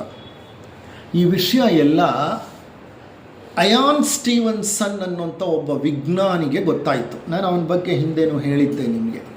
ಆತ ಜಗದ್ವಿಖ್ಯಾತ ವಿಜ್ಞಾನಿ. ಪುನರ್ಜನ್ಮಗಳು, ಮರಣಾನಂತರ ಜೀವನಕ್ಕೆ ಸಂಬಂಧಪಟ್ಟ ಹಾಗೆ ಎಷ್ಟೋ ಕೇಸ್ ಸ್ಟಡಿಗಳನ್ನು ಮಾಡಿದ್ದಾನೆ ಆತ. ಆತನಿಗೆ ಈ ವಿಷಯ ಎಲ್ಲ ಗೊತ್ತಾಯಿತು. ಅವನು ಅಮೇರಿಕಾ ದೇಶದವನು. ಅಲ್ಲಿಂದ ಬರ್ಮಾಗೆ ಬಂದ ಅಯಾನ್ ಸ್ಟೀವನ್ಸನ್ ರಿಸರ್ಚ್ ಮಾಡಲಿಕ್ಕೆ, ಸಂಶೋಧನೆ ಮಾಡಲಿಕ್ಕೆ. ಮಾಹಿತಿಗಳನ್ನು ಅವನು ಕಲೆಕ್ಟ್ ಮಾಡ್ಕೋಬೇಕೀಗ. ಮಾಹಿತಿ ತೆಗೆದುಕೊಳ್ಳಲು ಬಂದಾಗ ಮಾಹತ್ವೆ ವಿನ್ ಮತ್ತೆ ಚಡ್ಡಿಯನ್ನು ಹಾಕಿಕೊಂಡು ಬಂದು ಆತನ ಮುಂದೆ ಕುಳಿತಳು. ಅವಳಿಗೆ ಅಷ್ಟಿಷ್ಟ ಗಂಡಸರ ಡ್ರೆಸ್ ಅಂತಂದರೆ. ಆಕೆಗೆ ತನ್ನ ಕಾಲುಗಳು ಹೊಂದಿರುವ ಗಾಯದ ಗುರುತು ಮಚ್ಚೆಗಳನ್ನು ಕಂಡು ಬಹಳ ದುಃಖವಾಗಿತ್ತು. ನೋಡ್ದ ಯಾನ್ ಸ್ಟೀವನ್ಸನ್, ಪ್ರತಿಯೊಂದನ್ನು ಫೋಟೋಗ್ರಾಫ್ ತಕ್ಕೊಂಡ. ಕಾಲಿನ ಮೇಲೆ, ಕೈಗಿನ ಬೆರಳುಗಳಿಗಾಗಿರೋ ಗಾಯ, ಎದೆ ಮೇಲಾಗಿರೋ ಗಾಯ, ತಲೆ ಮೇಲಾಗಿರೋ ಗಾಯ, ಮತ್ತು ಅವರು ಅಟಾಪ್ಸಿ ಮಾಡಿದ್ರಲ್ಲ, ಅಟಾಪ್ಸಿ ಅಂತಂದರೆ ಸತ್ತ ಹೆಣವನ್ನು ಹೊರಗೆ ತೆಗೆದ ಮೇಲೆ ಅದನ್ನೆಲ್ಲ ರಿಪೋರ್ಟ್ ಬರೀತಾರಲ್ಲ, ಆ ರಿಪೋರ್ಟ್ಗಳನ್ನು ಏನು ಮಾಡ್ದ, ಮ್ಯಾಚ್ ಮಾಡಿ ನೋಡಿದ್ರೆ ಪರ್ಫೆಕ್ಟ್ಲಿ ಹಿಂದಿನ ಜನ್ಮದಲ್ಲಿ ಎಲ್ಲೆಲ್ಲಿ ಏಟುಗಳು ಬಿದ್ದು, ಎಲ್ಲೆಲ್ಲಿ ರಕ್ತ ಸೋರಿ, ಎಲ್ಲೆಲ್ಲಿ ಗಾಯಗಳಾಗಿತ್ತೋ ಅದೇ ಜಾಗದಲ್ಲಿ ಈಗ ಹುಟ್ಟಿರೋ ಮಗುವಿಗೂ ಏನಾಗಿದೆ, ಗಾಯದ ಕಲೆಗಳು ಕಾಣಿಸ್ತಾ ಇವೆ. ಗಾಯದ ಕಲೆಗಳು ಕಾಣಿಸ್ತಾ ಇವೆ. ಅದನ್ನೆಲ್ಲ ತೋರಿಸಿ ಆಕೆಗೆ ಬಹಳ ದುಃಖ ಆಗಿತ್ತು. ಅವಳು ಹೇಳ್ತಾಳೆ, ನಾನು ಏನಾದರೂ ಆಗಲಿ ಅವ್ರ ಮೇಲೆ ಸೇಡನ್ನು ತೀರಿಸಿಕೊಳ್ತೇನೆ ಅಂತ. ಇಷ್ಟು ಸಾಕು ಈ ಘಟನೆ. ಇಂಥ ಘಟನೆಗಳು, ಇಂಥ ಕೇಸ್ಗಳು ಒಂದಲ್ಲ, ಎರಡಲ್ಲ, 10 ಅಲ್ಲ, 20 ಅಲ್ಲ, 100 ಸಿಕ್ಕಿವೆ. ಇಂಥ ಘಟನೆಗಳು ಮರಣ ಹೊಂದಿದಾಗ ಯಾವ ಪೆಟ್ಟುಗಳನ್ನು ತಿಂದಿದ್ರೋ ಅವರು, ಆ ಪೆಟ್ಟುಗಳ ಕಲೆಗಳು ಮುಂದಿನ ಜನ್ಮದಲ್ಲಿ ಕಂಡು ಬಂದಿರೋದು. ಬರೀ ಇಯಾನ್ ಸ್ಟೀವನ್ಸನ್ ಒಬ್ಬ ಮಾಡಿದ ಸಂಶೋಧನೆಯಲ್ಲ ಅಲ್ಲ, ಹಲವಾರು ವಿಜ್ಞಾನಿಗಳಿದ್ದಾರೆ. ಕುಬ್ಲರ್ ರಾಸ್ ಅಂತ ಮತ್ತೊಬ್ಬ ವಿಜ್ಞಾನಿ ಇದ್ದಾನೆ. ರೇಮಂಡ್ ಮೂಡಿ ಅಂತ ಇನ್ನೊಬ್ಬ ವಿಜ್ಞಾನಿ ಇದ್ದಾನೆ. ಪ್ರಶೀಚಾ ಅಂತ ನಮ್ಮ ಭಾರತ ದೇಶದ ಬೆಂಗಾಲಿ ವಿಜ್ಞಾನಿಯೊಬ್ಬರಿದ್ದಾರೆ. ಇವರೆಲ್ಲ ಪುನರ್ಜನ್ಮದ ಬಗ್ಗೆ ಸಾಕಷ್ಟು ಅಧ್ಯಯನ, ಸಂಶೋಧನೆಗಳನ್ನು ಮಾಡಿದವರು. ಅವರೆಲ್ಲರಿಗೂ ಇಂಥ ಕೆಲವು ಕೇಸ್ಗಳು ಸಿಕ್ಕಿವೆ. ಅವುಗಳನ್ನು ಗ್ರಂಥಗಳಲ್ಲಿ ನಮೂದಿಸಿದ್ದಾರೆ. ಅಂದರೆ ಈ ಒಂದು ಘಟನೆಯನ್ನು ನಾವು ಆಳವಾಗಿ ಅರ್ಥ ಮಾಡಿಕೊಂಡ್ರೆ ಒಂದು ವಿಷಯ ಗೊತ್ತಾಗತ್ತೆ. ಏನೆಂದರೆ, ತಂದೆ ತಾಯಿಯರು ಮಗುವಿನ ಶರೀರವನ್ನು ಉತ್ಪತ್ತಿ ಮಾಡ್ತಾರೆ ಇಬ್ಬರು ಸೇರಿಕೊಂಡು. ಆದರೆ ಶರೀರದಲ್ಲಿ ಬಂದು ಸೇರ್ಕೊಳ್ಳೋ ಆತ್ಮ ಅವರದಲ್ಲ. ಅವರು ಜನ್ಮ ಕೊಡೋದು ಶರೀರಕ್ಕೆ, ಅವರು ಜನ್ಮ ಕೊಡೋದು ಶರೀರದ ಒಳಗಿರೋ ಆತ್ಮಕ್ಕೆ ಅಲ್ಲ. ಎಷ್ಟೋ ಸಂದರ್ಭಗಳಲ್ಲಿ ನಮ್ಮ ಹೊಟ್ಟೆಯಲ್ಲಿ ಹುಟ್ಟೋ ಮಕ್ಕಳಲ್ಲಿ ನಮಗಿಂತ ಬೆಳೆದ ಆತ್ಮಗಳಿರುತ್ತವೆ, ನಮಗಿಂತ ಹೆಚ್ಚು ಸಂಸರಣೆಯನ್ನು ಹೊಂದಿದ, ವಿಕಾಸದಲ್ಲಿ ನಮಗಿಂತ ಮೇಲೇರಿದ ಆತ್ಮಗಳು ನಮ್ಮ ಮಕ್ಕಳ ಹುಟ್ಟಿರುತ್ತೆ. ಅಂದರೆ ಆತ್ಮದ ಹಂತದಲ್ಲಿ ಅವರು ಬಹಳ ಮುಂದಿದ್ದಾರೆ, ನಮಗಿಂತ ಮುಂದಿದ್ದಾರೆ ಅವರು. ಇದಕ್ಕೆ ಸಂಬಂಧಪಟ್ಟ ಹಾಗೆ ನಾನು ಸಾಕಷ್ಟು ಪುಸ್ತಕಗಳನ್ನ ಇಟ್ಕೊಂಡಿದ್ದೀನಿ, ಓದ್ತಾ ಇರ್ತೀನಿ, ರಿಸರ್ಚ್ ರಿಪೋರ್ಟ್ಸ್ ಎಲ್ಲ. ಸದ್ಗುರು ಜಗ್ಗಿ ವಾಸುದೇವ್ ಅಂತ ಕೇಳಿರ್ಬೋದು ನೀವು, ಸದ್ಗುರು ಅಂತಾರೆ, ಈಶಾ ಫೌಂಡೇಶನ್. ಅವರು ಒಂದು ಪುಸ್ತಕ ಬರೆದಿದ್ದಾರೆ, ಡೆತ್ ಅಂತ, ಭಾಳ ಸುಂದರವಾಗಿದೆ. ಅವರ ಅನುಭವ ಎರಡೂ ಇದರಲ್ಲಿ ಮೂಡಿರಲಿಕ್ಕುಂಟು. ಅವರು ಈ ವಿಷಯದ ಬಗ್ಗೆ ಕೆಲವು ಮಾಹಿತಿಯನ್ನು ಹಂಚಿಕೊಳ್ತಾರೆ. ಯಾವ ವಿಷಯದ ಮೇಲೆ? ಹೊಸ ಶರೀರವನ್ನು ಧರಿಸುವುದು, ಆತ್ಮ ಹೊಸ ಶರೀರವನ್ನು ಧರಿಸುವುದು. ಶ್ರೀಕೃಷ್ಣ ಪರಮಾತ್ಮ ಭಗವದ್ಗೀತೆಯಲ್ಲಿ ಏನು ಹೇಳ್ತಾನೆ? ಭಗವದ್ಗೀತೆಯಲ್ಲಿ ಹೇಳ್ತಾನೆ, ಅಜೋ ನಿತ್ಯ ಶಾಶ್ವತೋ ಯಂ ಪುರಾಣೋ ನ ಹನ್ಯತೆ ಹನ್ಯಮಾನೆ ಶರೀರೇ. ಅಪ್ಪ ಅರ್ಜುನ, ಅಜೋ ಅಂದರೆ ಆತ್ಮ, ನ ಹನ್ಯತೆ, ಹನ್ಯತೆ ಅಂದರೆ ಸಾಯಲ್ಲ, ನ ಹನ್ಯತೆ, ಹನ್ಯತೆ ಅಂದರೆ ಸಾಯೋದು ಅಥವಾ ಕೊಲ್ಲೋದು, ನ ಹನ್ಯತೆ, ಅದನ್ನು ಕೊಲ್ಲಲಿಕ್ಕಾಗಲ್ಲಪ್ಪ, ಅದು ಸಾಯಲ್ಲಪ್ಪ, ಅದು ಆತ್ಮಕ್ಕೆ ಸಾವಿಲ್ಲ. ಆತ್ಮವನ್ನು ಯಾರು ಹನ್ಯತೆ, ಕೊಲೆ ಮಾಡಲಿಕ್ಕಾಗಲ್ಲ. ಹನ್ಯಮಾನೆ ಶರೀರೇ, ಕೊಲೆ ಮಾಡಲಿಕ್ಕಾಗೋದೇನಿದ್ರು ಶರೀರವನ್ನು ಮಾತ್ರ ಅಂತ. ಹಾಗಾದರೆ ಆತ್ಮ ಒಂದು ನಿರಂತರ ಪ್ರಯಾಣದಲ್ಲಿದೆ. ಹಿಂದೆ ಎಷ್ಟೋ ಜನ್ಮಗಳನ್ನು ಪಡೆದಿತ್ತು ಆತ್ಮ, ಮುಂದೆ ಸಹ ಎಷ್ಟೋ ಜನ್ಮಗಳನ್ನು ಪಡೆಯುತ್ತೆ. ಇದೊಂದು ದೀರ್ಘ ಕಾಲಾವಧಿಯ ಜೀವನ ಪ್ರಯಾಣ. ದೀರ್ಘ ಕಾಲಾವಧಿ, ಕೋಟಿ ಕೋಟಿ ವರ್ಷಗಳಿಂದ ನಾವು ಹುಟ್ಟಿ ಬರ್ತಾ ಇದ್ದೀವಿ, ಮುಂದೇನೂ ಹುಟ್ಟಿ ಬರ್ತೀವಿ. ನಮಗೆ ಮೋಕ್ಷ, ಆತ್ಮ ಸಾಕ್ಷಾತ್ಕಾರ ಆಗೋ ತನಕ ಇದು ತಪ್ಪಿದ್ದಲ್ಲ. ಪುನರಪಿ ಜನನಂ ಪುನರಪಿ ಮರಣಂ ಪುನರಪಿ ಜನನಿ ಜಠರೇ ಶಯನಂ ಇಹ ಸಂಸಾರೇ ಬಹುದುಸ್ಸಾರೆ ಕೃಪಯಾ ಪಾರೆ ಪಾಹಿ ಮುರಾರೆ ಭಜಗೋವಿಂದಂ. ಶಂಕರಾಚಾರ್ಯರು ಪುನರಪಿ ಜನನಂ ಪುನರಪಿ ಮರಣಂ ಪುನರಪಿ ಜನನಿ ಜಠರೇ ಶಯನಂ ಅಂದರೆ ತಾಯಿಯ ಹೊಟ್ಟೆಯಲ್ಲಿ ಮತ್ತೆ ಮಲಗಬೇಕು, ಮತ್ತೆ ಬೆಳಿಬೇಕು, ಮತ್ತೆ ಹುಟ್ಟಬೇಕು. ಶರೀರ, ಆತ್ಮ ಬಂದು ಸೇರಿಕೊಳ್ಳುತ್ತೆ. ಅದಕ್ಕೆ ಅವರು ಕೆಲವು ವಿಷಯ ಅವ್ರು ಕೊಟ್ಟಿದ್ದಾರೆ, ಅದನ್ನು ಹೇಳಿ ನಾನು ಇಂದಿನ ಈ ಒಂದು ಉಪನ್ಯಾಸವನ್ನು ಮುಕ್ತಾಯ ಮಾಡ್ತೀನಿ. ಇದೊಂಥರ ಸಮಾರೋಪ ಉಪನ್ಯಾಸ ಅಂತ. ಇಲ್ಲಿಗೆ ಈ ಸಿರೀಸ್ ಮುಗೀತು. ಪುನರ್ಜನ್ಮ, ಅದಕ್ಕೆ ಸಂಬಂಧಪಟ್ಟ ನಿದರ್ಶನಗಳು. ಅವ್ರು ಹೇಳ್ತಾರೆ, ಹೊಸ ಶರೀರವನ್ನು ಧರಿಸುವುದು ಅಂದರೆ ಅರ್ಥ ಏನು ಗೊತ್ತಾ? ತಂದೆಯ ವೀರ್ಯಾಣು ಮತ್ತು ತಾಯಿಯ ಅಂಡ ಇವೆರಡು ತಾಯಿಯ ಗರ್ಭದಲ್ಲಿ ಕೂಡಿದ ನಂತರ ಸ್ಥೂಲ ಶರೀರದ ಬೆಳವಣಿಗೆ ಪ್ರಾರಂಭವಾಗುತ್ತದೆ. ತಂದೆಯ ವೀರ್ಯದಲ್ಲಿ ಕೋಟ್ಯಾಂತರ ವೀರ್ಯಾಣುಗಳಿರ್ತವೆ. ಒಂದು ವೀರ್ಯಾಣು ಮೊದಲು ಹೋಗಿ ಅಂಡವನ್ನು ತಲುಪುತ್ತೆ, ತಕ್ಷಣ ಅಂಡ ಡೋರ್ ಕ್ಲೋಸ್ ಮಾಡಿಬಿಡುತ್ತೆ. ಅದು ಯಾವ ವೀರ್ಯಾಣು ಹೋಗುತ್ತೆ, ಇಟ್ಸ್ ಅನ್ ಆಕ್ಸಿಡೆಂಟ್, ಆಕಸ್ಮಿಕ. ಪ್ರಾಬಬಿಲಿಟಿ ಬಹುಶಃ ಕೋಟಿ ವೀರ್ಯಾಣುಗಳಿದೆ ಅಂತ ತಿಳ್ಕೊಳ್ಳೋಣ. 1/1 crore is the probability. Okay, ಅಕಸ್ಮಾತ್ ಮತ್ತೊಂದು ವೀರ್ಯಾಣು ಹೋಗಿ ಸೇರ್ತು ಅಂತಂದ್ರೆ ಅಲ್ಲಿ ಈ ಮನುಷ್ಯ ಅಲ್ಲಿ ಹೋಗಲ್ಲ. ಮತ್ತೊಂದು ವೀರ್ಯಾಣು ಹೋಗಿ ಸೇರಿದ್ರೆ ಬೇರೆ, ಈಗ ನಾನು ಹುಟ್ಟಿದ್ದೀನಿ ಅಂತಂದ್ರೆ ಒಂದು ಪರ್ಟಿಕ್ಯುಲರ್ ವೀರ್ಯಾಣು ತಾಯಿಯ ಅಂಡವನ್ನು ಸೇರ್ತು ನಾನು ಹುಟ್ಟಿದೆ. ಇನ್ನೊಂದು ವೀರ್ಯಾಣು ಏನಾದರೂ ಹೋಗಿ ಸೇರಿದ್ದಿದ್ರೆ ನಾನು ಹುಟ್ಟುತ್ತಿರಲಿಲ್ಲ, ಪ್ರಾಬಬಲಿ ಬೇರೆ ಯಾರಾದರೂ.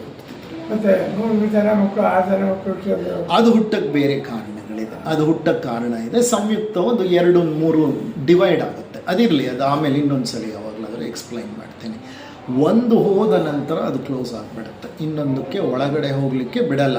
ಕೆಲವು ಸಲ ತಾಯಿಯಲ್ಲಿ 2 ಅಂಡಗಳಿರುತ್ತೆ, ಈ ಕಡೆ ಒಂದು ಅಂಡ, ಈ ಕಡೆ ಒಂದು ಅಂಡ, 2 ಫಲಿಸುತ್ತೆ, ಆಗ ಅವಳಿ ಮಕ್ಕಳು ಹುಟ್ಟುತ್ತಾರೆ. ಕೆಲವು ಸಲ ಒಂದೇ ಅಂಡ ಇದ್ರೂ ಫಲಿಸಿದ ನಂತರ ಒಂದು ಅಂಡ 2 ಭಾಗ ಆಗುತ್ತೆ, 2 ಪ್ರತ್ಯೇಕವಾಗಿ ಒಂದೊಂದು, ಅದು ಮತ್ತೊಂದು ಕಾರಣ. ಇರಲಿ, ಡಾಕ್ಟರ್ಗಳಿಗೆ ಗೊತ್ತಿರುತ್ತೆ, ಅದು ಕಾರಣ. ಓಕೆ, 2 ವೀರ್ಯಾಣುಗಳು ಒಳಗೆ ಹೋಗಲಿಕ್ಕೆ ಸಾಧ್ಯ ಇಲ್ಲ. ಆದರೆ ಇದು ಒಂದು ಗೂಡಿದ್ದ ಹಾಗೆ. ಈಗ ಫಲಿಸಿತು, ಪಕ್ವವಾಯಿತು, ಒಂದು ಅಂಡ ಒಂದು ವೀರ್ಯದ ಜೊತೆ ಸೇರ್ತು, ಒಂದು ಸಂಯುಕ್ತ ಅಣು ತಯಾರಾಯಿತು. ಆ ಸಂಯುಕ್ತ ಅಣುವಿನಲ್ಲಿ ತಂದೆಯ ಅರ್ಧ ಅಂಶ, ತಾಯಿಯ ಅರ್ಧ ಅಂಶ ಇರುತ್ತೆ. ಈಗ ಅದೇನು ಮಾಡುತ್ತೆ ಗೊತ್ತಾ? ಒಂದೇ ಸಮನೆ ಡಿವೈಡ್ ಆಗುತ್ತೆ. ಡಿವೈಡ್ ಆಗೋದು ಅಂದರೆ 1 2 ಆಗುತ್ತೆ, 2 4 ಆಗುತ್ತೆ, 4 8 8 16 16 32 32 64 64 128. ಇದು ಪಟ ಪಟ ಪಟ ಪಟ ಪಟ ನಡ್ಕೊಂಡು ಹೋಗುತ್ತೆ. ಕೆಲವೇ ದಿನಗಳಲ್ಲಿ ಜೀವಕೋಶಗಳ ಒಂದು ಬಾಲ್, ಚೆಂಡು ತಯಾರಾಗುತ್ತೆ. ಅದನ್ನು ನಾವು ಮಾಡ್ಯುಲಾ, ಬ್ಲಾಸ್ಟ್ಯುಲಾ ಈ ಥರ ಎಲ್ಲ ಹೇಳ್ತೀವಿ. ಅದು ಒಂದೊಂದು ಸ್ಟೇಜಲ್ಲಿ ಒಂದೊಂದು ಥರ ಇರುತ್ತೆ. ತಕ್ಷಣ ಡಿವೈಡ್ ಆಗಿ ದೊಡ್ಡದಾಗ್ತಾ ಹೋಗುತ್ತದು. ಓಕೆ, ಈಗ ಇದೊಂದು ಗೂಡಿದ್ದ ಹಾಗೆ. ತಾಯಿಯ ಗರ್ಭ ಒಂದು ಗೂಡಿದ್ದ ಹಾಗೆ ಅಂತ ಹೇಳ್ತಾರೆ ಯಾರೋ ಜಗ್ಗಿ ವಾಸುದೇವ್ ಅವರು. ಪ್ರಕೃತಿಯಲ್ಲಿ ಕೆಲವು ಪಕ್ಷಿಗಳೇನು ಮಾಡುತ್ತವೆ ಗೊತ್ತಾ? ಗೂಡುಗಳನ್ನೇ ಕಟ್ಟಲ್ಲ ಅವು ತಮ್ಮ ಮೊಟ್ಟೆ ತಗೊಂಡು ಹೋಗಿ ಬೇರೆ ಯಾವುದೋ ಪಕ್ಷಿಯ ಗೂಡಲ್ಲಿ ಇಟ್ಟುಬಿಡುತ್ತೆ.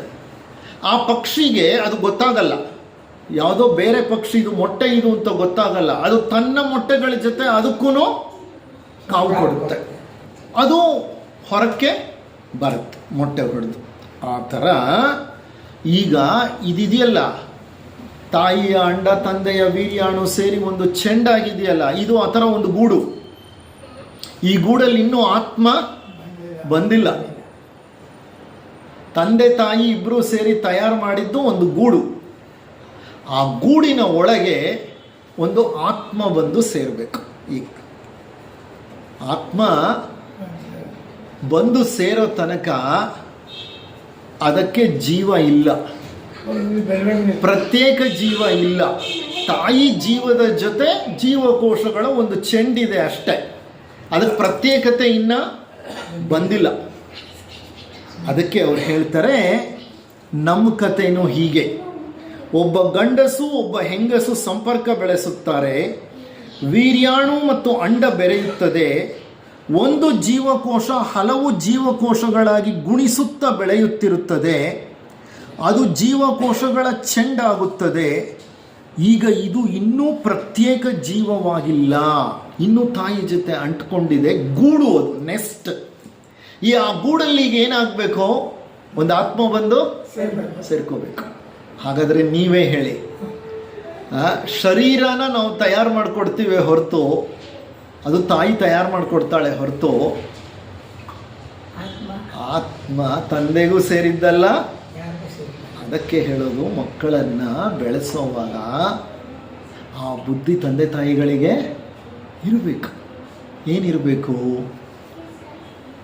ಅವರು ನಮ್ಮ ಮುಖಾಂತರ ಬಂದರು, ಆದರೆ ಅವರ ಆತ್ಮವೇ ಆತ್ಮಕ್ಕೆ ಒಂದು ಬೆಲೆ ಕೊಡಬೇಕು. ಶಿಕ್ಷೆ ಕೊಡಬಾರ್ದು ಮಕ್ಕಳಿಗೆ. ಜಿಡು ಕೃಷ್ಣಮೂರ್ತಿಗಳು ಹೇಳ್ತಾರೆ, ಆದರೆ ಆತ್ಮ ಗರ್ಭ ಪ್ರವೇಶ ಮಾಡೋಕ್ಕೆ ವೇಟ್ ಮಾಡುತ್ತಲ್ಲ, ಗರ್ಭ ಪ್ರವೇಶ ಮಾಡಿದ ಮೇಲೆ ಆ ಆತ್ಮ ಅದಕ್ಕೆ ಸೇರುತ್ತೆ, ಆ ಶರೀರ. ಅರ್ಥ ಆಯ್ತಲ್ವಾ? ಅಂದರೆ ಆತ್ಮ ಅವ್ರು ಹುಟ್ಟಿಸಿದ್ದಲ್ಲ, ಆತ್ಮ ಭಗವಂತನದು. ಭಗವಂತನದು, ಅದು ಪರಮಾತ್ಮನ ಒಂದು ಕಿಡಿ, ಅದು ಪರಮಾತ್ಮನ ಒಂದು ಕಿಡಿ. ಅರ್ಥ ಆಯ್ತಲ್ವಾ? ಸೊ ಜಿಡು ಕೃಷ್ಣಮೂರ್ತಿಗಳಿಗೆ ಚಿಕ್ಕ ವಯಸ್ಸಿನಲ್ಲಿ ಮೇಷ್ಟ್ರುಗಳು ಅವ್ರ ತಂದೆ ಸಿಕ್ಕಾಪಟ್ಟೆ ಹಿಂಸೆ ಕೊಡ್ತಿದ್ರಂತೆ, ಅವಮಾನ ಮಾಡ್ತಿದ್ರು, ಅಪಮಾನ ಮಾಡ್ತಿದ್ರು, ಹಾಸ್ಯ ಮಾಡ್ತಿದ್ರು. ಅವರಂಥ ಚುರುಕು ವಿದ್ಯೆಯಲ್ಲಿ ಬುದ್ಧಿಯಲ್ಲಿ ಚುರುಕಾಗಿರಲಿಲ್ಲವಂಥವ್ರು. ಓಕೆ, ಸೊ ಬಹಳ ಹಿಂಸೆಯನ್ನು ಅನುಭವಿಸಿದ್ರು. ಅವರು ತಮ್ಮ ಗ್ರಂಥಗಳಲ್ಲಿ ಬರೀತಾರೆ, ಅವರು ನೋ ಕ್ರುಯಾಲಿಟಿ, ನೋ ಪನಿಷ್ಮೆಂಟ್. ಮಕ್ಕಳನ್ನು ಬೆಳೆಸೋದೇ ಒಂದು ದೊಡ್ಡ ಕಲೆ. ಅದಕ್ಕೆ ತಾಳ್ಮೆ ಬೇಕು, ಸಹನೆ ಬೇಕು, ನಿಷ್ಠೆ ಬೇಕು, ಓಕೆ, ಕರ್ತವ್ಯ ಭಾವ ಬೇಕು, ಪ್ರೇಮ ಬೇಕು, ಪ್ರೀತಿ ಬೇಕು. ಎಷ್ಟು ಬೇಕು ಗೊತ್ತಾ? ಮಕ್ಕಳನ್ನು ಬೆಳೆಸೋದು ಅಷ್ಟು ಸುಲಭ ಅಲ್ಲ. ಇವೆಲ್ಲ ವಿಷಯಗಳು ಆಗಿನ ಜನರಿಗೆ ಗೊತ್ತಿಲ್ಲ. ಏನು ಮಾಡೋದು ಗೊತ್ತಿಲ್ಲ. ಆದರೆ ಈಗ ತಿಳ್ಕೊಂಡಿರೋರು ಅವರು ಮಕ್ಕಳನ್ನು ಬೆಳೆಸೋದನ್ನು ಹೇಗೆ ಅನ್ನೋದನ್ನು ಆಳವಾಗಿ ಅರ್ಥ ಮಾಡ್ಕೋಬೇಕು. ಅದಕ್ಕೆ ಇವರು ಹೇಳ್ತಾ ಇದ್ದಾರೆ, ಆತ್ಮ ಅವರಿಗೆ ಸೇರಿದ್ದಲ್ಲ, ಆತ್ಮ ಪರಮಾತ್ಮನಿಗೆ ಸೇರಿದ್ದು. ಹೇಗೆ ಯಾವುದೋ ಒಂದು ಪಕ್ಷಿಯ ಗೂಡಿನಲ್ಲಿ ಹೋಗಿ ಇನ್ನೊಂದು ಪಕ್ಷಿ ಮೊಟ್ಟೆ ಇಟ್ಬಿಟ್ಟು ಹೊರಟೋಗುತ್ತೋ, ಹಾಗೆ ಆತ್ಮ ಎಲ್ಲೋ ಕಾಯ್ತಾ ಇರುತ್ತೆ, ಪರಮಾತ್ಮನ ಕಿಡಿಯದು ಕಾಯ್ತಾ ಇರುತ್ತೆ, ಯಾವುದಾದ್ರೂ ಸೂಕ್ತ ಗರ್ಭ ಸಿಕ್ಕುತ್ತಾ ಅಂತ ಹುಡುಕೊಂಡು ಅದೇನು ಮಾಡುತ್ತೆ, ಗರ್ಭದ ಒಳಗೆ ಪ್ರವೇಶ ಯಾವಾಗ ಪ್ರವೇಶ ಮಾಡುತ್ತೆ? ಅವ್ರು ಹೇಳ್ತಾರೆ, ನಮ್ಮ ಸದ್ಗುರು ಅವ್ರು ಹೇಳ್ತಾರೆ, ಸಾಮಾನ್ಯವಾಗಿ ಗರ್ಭ ಧರಿಸಿದ 40 ದಿನಗಳಾದ ಮೇಲೆ ಆ ಭ್ರೂಣ ಸಿದ್ಧವಾಗಿರುತ್ತೆ ಆತ್ಮವನ್ನು ಸ್ವೀಕರಿಸಲಿಕ್ಕೆ. 40 ದಿನದ ತನಕ ಯಾವ ಆತ್ಮವೂ ಅದರ ಒಳಗಡೆ ಹೋಗಲಿಕ್ಕೆ ಸಾಧ್ಯ ಇಲ್ಲ, ಏಕೆಂದರೆ ಅದು ಇನ್ನೂ ಬೆಳೆದಿಲ್ಲ, ಸ್ವೀಕರಿಸಲಿಕ್ಕೆ ಅದಿನ್ನ ಸಿದ್ಧವಾಗಿಲ್ಲ. ಗರ್ಭ ಧರಿಸಿದ ಮೇಲೆ 40 ರಿಂದ 48 ದಿನಗಳ ಒಳಗಡೆ 99.9% ಸಂದರ್ಭಗಳಲ್ಲಿ ಆತ್ಮ ಭ್ರೂಣವನ್ನು ಪ್ರವೇಶಿಸಿಬಿಟ್ಟಿರುತ್ತೆ.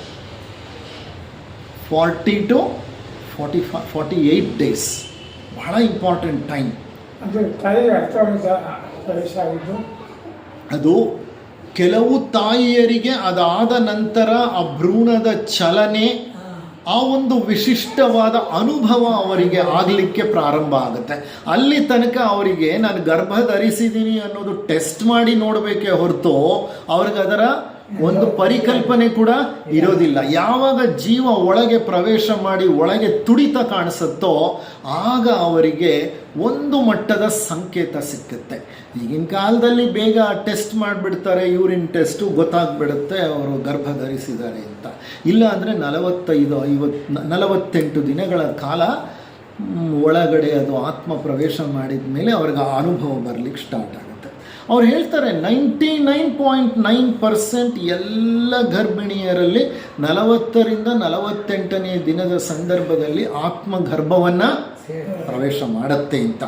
ಆದರೆ ಬಹಳ ಅಪರೂಪಕ್ಕೆ 48 ಅಲ್ಲ, 50, 60, 65, 70 ದಿನಗಳಾದ್ರೂ ಜೀವ ಅಥವಾ ಆತ್ಮ ಪ್ರವೇಶನೇ ಮಾಡಿರಲ್ಲ.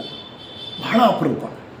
ಅದಕ್ಕೆ ಅವರು ಹೇಳ್ತಾರೆ, ಕೆಲವು ಬೆಳೆದ ಜೀವರುಗಳು ಸೂಕ್ತ ಗರ್ಭವನ್ನು ಭ್ರೂಣವನ್ನು ಹುಡುಕಿಕೊಳ್ತಾರೆ, ಆದರೆ ಒಳ ಪ್ರವೇಶಿಸುವುದಿಲ್ಲ. ಬೇಗ ಕಾಲಕ್ಕೋಸ್ಕರ ಕಾಯ್ತಾರೆ.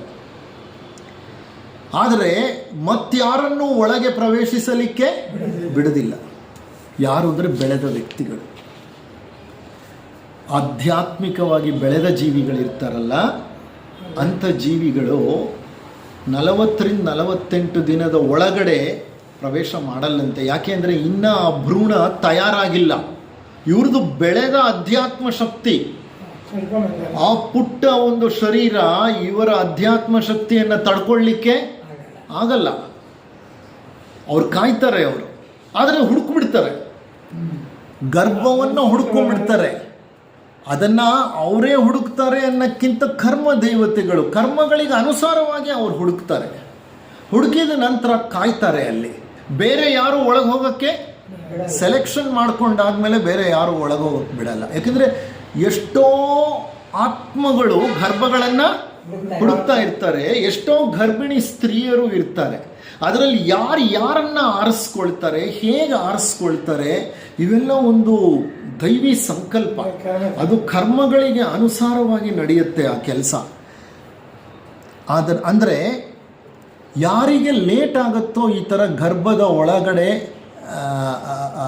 ಇದು ಪ್ರವೇಶ ಮಾಡೋದು, ಅಂಥವರು ಮಹಾನ್ ವ್ಯಕ್ತಿಗಳಿಗೆ ಜನ್ಮ ಕೊಡ್ತಾರೆ ಅಂತ ಅರ್ಥ. ಗೌತಮ ಬುದ್ಧರಿಗೆ ಅದೇ ಆಗಿತ್ತು.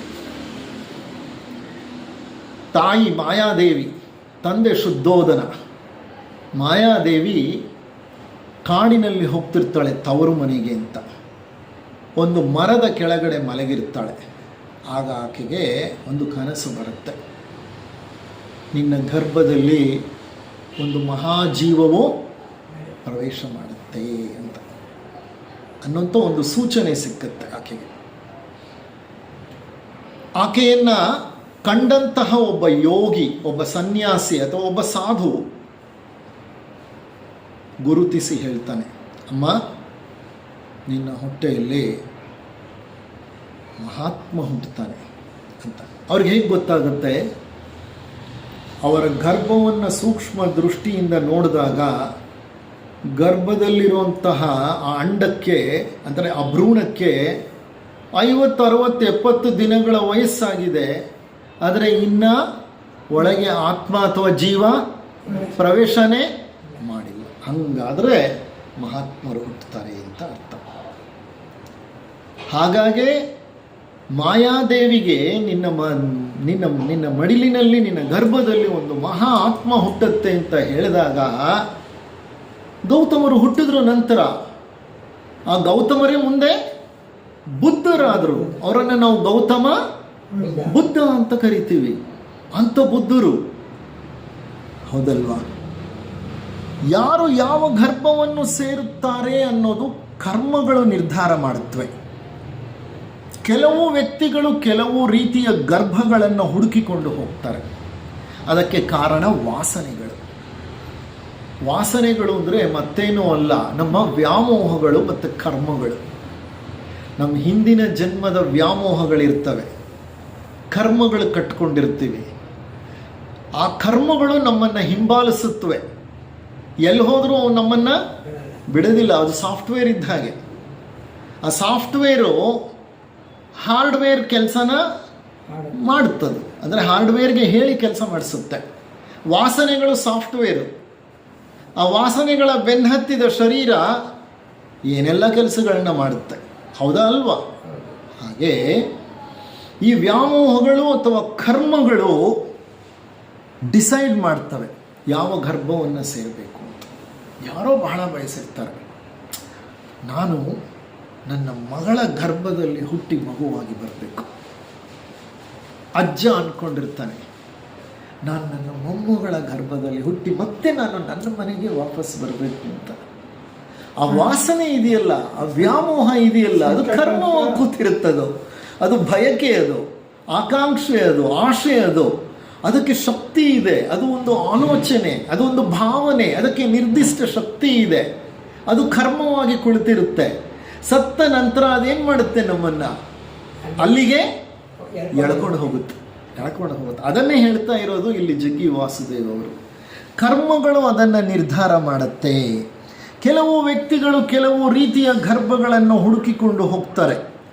ಆಂಗ್ಲ ಭಾಷೆಯಲ್ಲಿ ಹೇಳೋದಾದರೆ ಆ ಕರ್ಮಗಳನ್ನೇ ಟೆಂಡೆನ್ಸೀಸ್ ಅಂತ ಕರೀತಾರೆ.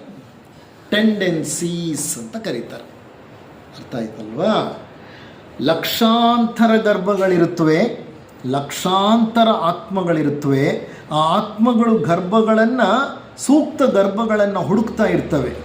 ಕೊನೆಗೆ ಕರ್ಮ ಅನ್ನೋದು ಯಾವ ಜೀವಿ ಯಾವ ಗರ್ಭವನ್ನು ಸೇರಬೇಕು ಅಂತ ತೀರ್ಮಾನ ಮಾಡಿ ಅಲ್ಲಿಗೆ ಆ ಹೆಣ್ಣಿನ ಬಳಿ, ಆ ಗರ್ಭದ ಬಳಿ ಕರ್ಕೊಂಡು ಹೋಗುತ್ತೆ. ಅದಕ್ಕೆ ಅವ್ರು ಹೇಳ್ತಾರೆ, ಕರ್ಮಗಳು ಸಾಫ್ಟ್ವೇರ್, ಶರೀರ ಹಾರ್ಡ್ವೇರ್. ಒಮ್ಮೆ ಜೀವಿ ಭ್ರೂಣವನ್ನು ಪ್ರವೇಶಿಸಿ ಬಿಟ್ಟರೆ ಬಹಳ ಬದಲಾವಣೆಗಳಾಗೋಗುತ್ತೆ. ಕಾರಣ ಜೀವಿಗೆ ಪ್ರಾಣಶಕ್ತಿ ಇದೆ. ಆ ಪ್ರಾಣಶಕ್ತಿಯನ್ನು ಹೊಂದಿರೋ ಜೀವಿ ಈ ಚೆಂಡಿನ ಒಳಗೆ ನುಗ್ಗಿಬಿಟ್ರೆ ಅದರ ಶಕ್ತಿ ಬಹಳ ಉತ್ತೇಜಿತಗೊಳ್ಳುತ್ತೆ, ತೀವ್ರವಾಗಿಬಿಡುತ್ತೆ. ಆಮೇಲೆ ಬೆಳವಣಿಗೆ ವೇಗವಾಗಿ ನಡೆಯುತ್ತೆ. ಚಕ್ರಗಳು, ಈಗ ಪ್ರಾಣಶಕ್ತಿ ಒಳಗೋಯ್ತಲ್ಲ, ಜೀವಿ ಹೋಯ್ತು ಅಂದರೆ ಪ್ರಾಣಶಕ್ತಿನೂ ಒಳಗೋಯ್ತು. ಯಾವಾಗ ಪ್ರಾಣಶಕ್ತಿ ಒಳಗೋಯ್ತೋ ಅದಕ್ಕೆ ಪ್ರಾಣದೇಹನೂ ಇದೆ, ಸ್ಥೂಲ ದೇಹನೂ ಇದೆ. ಪ್ರಾಣದೇಹದಲ್ಲಿ ಚಕ್ರಗಳು ತಯಾರಾಗಬೇಕು. ಸಪ್ತ ಚಕ್ರಗಳು ಗೊತ್ತು ನಿಮಗೆ: ಮೂಲಾಧಾರ, ಸ್ವಾಧಿಷ್ಠಾನ, ಮಣಿಪುರ, ಅನಾಹತ, ವಿಶುದ್ಧ, ಆಜ್ಞ, ಸಹಸ್ರಾರ. ಮೂಲಾಧಾರ ಚಕ್ರ ಬೆನ್ನುಮೂಳೆ ಕೆಳಭಾಗದಲ್ಲಿ, ತಳಭಾಗದಲ್ಲಿ ಮೂಲಾಧಾರ ಚಕ್ರ ಫಸ್ಟ್ ತಯಾರಾಗೋದು ಅದೇ. ಭ್ರೂಣ ಆಗಿದ್ದಾಗಲೇ ತಯಾರಾಗ್ಬಿಡುತ್ತೆ, ತಾಯಿ ಹೊಟ್ಟೆಯಲ್ಲಿದ್ದಾಗಲೇ. ತಾಯಿ ಹೊಟ್ಟೆಯಲ್ಲಿದ್ದಾಗ ಮೂಲಾಧಾರ ಚಕ್ರ ಒಂದು ಸೃಷ್ಟಿಯಾಗತ್ತೆ. ಅದರ ಜೊತೆಗೆ ಇನ್ನು 4 ಚಕ್ರಗಳು ಸೃಷ್ಟಿಯಾಗತ್ತೆ. ಅದರ ಮೇಲೆ, ಕೆಳಗಿಂದ ಮೇಲೆ ಮೂಲಾಧಾರದ ಮೇಲೆ ಸ್ವಾಧಿಷ್ಠಾನ, ಸ್ವಾಧಿಷ್ಠಾನಕ್ಕಿಂತ ಮೇಲೆ ಮಣಿಪುರ, ಮಣಿಪುರಕ್ಕಿಂತ ಮೇಲೆ ಅನಾಹತ, ಅನಾಹತ ವಿಶುದ್ಧ, ಗಂಟಲಿನ ಚಕ್ರ. ಅರ್ಥ ಆಯ್ತಲ್ಲ? ಈ 5 ಚಕ್ರಗಳು ಸಾಮಾನ್ಯವಾಗಿ ತಾಯಿ ಹೊಟ್ಟೆಯಲ್ಲಿದ್ದಾಗಲೇ ತಯಾರಾಗ್ಬಿಡುತ್ತೆ. ಆಜ್ಞಾಚಕ್ರ ಸಹ 30% ಆಫ್ ಚಿಲ್ಡ್ರನ್ ತಾಯಿ ಹೊಟ್ಟೆಯಲ್ಲೇ ತಯಾರಾಗ್ಬಿಟ್ಟಿರುತ್ತೆ. ಇನ್ನು 60 to 70% ಚಿಲ್ಡ್ರನ್ಗೆ ಹುಟ್ಟಿದ ಮೇಲೆ ಆಜ್ಞಾಚಕ್ರ ತಯಾರಾಗುತ್ತೆ. ಆಮೇಲೆ ಸಹಸ್ರಾರ ಚಕ್ರ ತಯಾರಾಗುತ್ತೆ. ಈ ಸಹಸ್ರಾರದಿಂದಲೇ ಜೀವ ಒಳಗೋಗೋದು. ಭ್ರೂಣ ಆಗಿದ್ದಾಗ ನಾ ಹೇಳಿದ್ನಲ್ಲ, ಜೀವ ಹೋಗುತ್ತೆ, ಗರ್ಭ ಪ್ರವೇಶ ಮಾಡುತ್ತೆ ಅಂತ. ಗರ್ಭ ಪ್ರವೇಶ ಮಾಡಿದ ಮೇಲೆ ಭ್ರೂಣದ ಒಳಗೆ ಎಲ್ಲಿಂದ ಹೋಗುತ್ತೆ? ಸಹಸ್ರಾರ ಚಕ್ರ. ಇಲ್ಲಿ ಇದನ್ನು ಸಹಸ್ರಾರ ಚಕ್ರ ಅಂತ ಕರಿತೀವಿ. ನೀವು ಚಿಕ್ಕ ಮಕ್ಕಳಲ್ಲಿ ಇದನ್ನು ತಿಕ್ಕಿ ತಿಕ್ಕಿ ತೀಡಿ ಮಾಡ್ತಾರೆ, ನೋಡಿದಿರ? ಸಾಫ್ಟ್ ಇರುತ್ತೆ ನೋಡಿ, ಅದರಿಂದಲೇ ಜೀವ ಒಳಕ್ಕೆ ಪ್ರವೇಶ ಮಾಡುತ್ತೆ. ಮೊದಲು ಮೂಲಾಧಾರ ಚಕ್ರ ಅದೊಂದೇ ಇರುತ್ತೆ ಕೆಲವು ತಿಂಗಳುಗಳ ಕಾಲ. ಆಮೇಲೆ ಇನ್ನು ಮಿಕ್ಕ 4 ಚಕ್ರಗಳು, ಒಟ್ಟು 5 ಚಕ್ರಗಳು ತಯಾರಾಗಿರುತ್ತೆ. ಮಗು ಹುಟ್ಟಿದ ಮೇಲೆ ಆಜ್ಞಾಚಕ್ರ, ಸಹಸ್ರಾರ ಚಕ್ರ ತಯಾರಾಗುತ್ತೆ. ನಮ್ಮ ಜೀವ ಗರ್ಭವನ್ನು ಪ್ರವೇಶ ಮಾಡಿದ್ದು ಸಹಸ್ರಾರದಿಂದ. ನಾವು ಸಾಯೋವಾಗ ನಮ್ಮ ಪ್ರಾಣ ಹೊರಗೆ ಹೋಗಬೇಕಾಗಿರೋದು ಎಲ್ರಿಗೂ ಅದೇ, ಅಲ್ಲಿಂದಲೇ ಹೋಗಲ್ಲ. ಒಬ್ಬೊಬ್ಬರಿಗೆ ಅವರವರ ಆಧ್ಯಾತ್ಮಿಕ ಸ್ಥಿತಿಯ ಮೇಲೆ ಡಿಪೆಂಡ್ ಆಗುತ್ತೆ. ಕೆಲವು ಭೋಗಿಗಳಿರ್ತಾರೆ, ವಯಸ್ಸಾದ ಮೇಲೂ ಚಪಲಗಳನ್ನು ಇಟ್ಕೊಂಡಿರ್ತಾರೆ, ಅವರಿಗೆ ಸಹಸ್ರಾರ ಚಕ್ರದಿಂದ ಹೋಗೋದಿಲ್ಲ, ಅವರಿಗೆ ಕೆಳಗಿನ ಚಕ್ರಗಳಿಂದ ಹೋಗುತ್ತೆ, ಬ್ರಹ್ಮರಂಧ್ರದಿಂದ ಹೋಗಲ್ಲ ಅವರಿಗೆ ಬೇರೆ ಕೆಲವು ಅಂಗಗಳ ಮೂಲಕ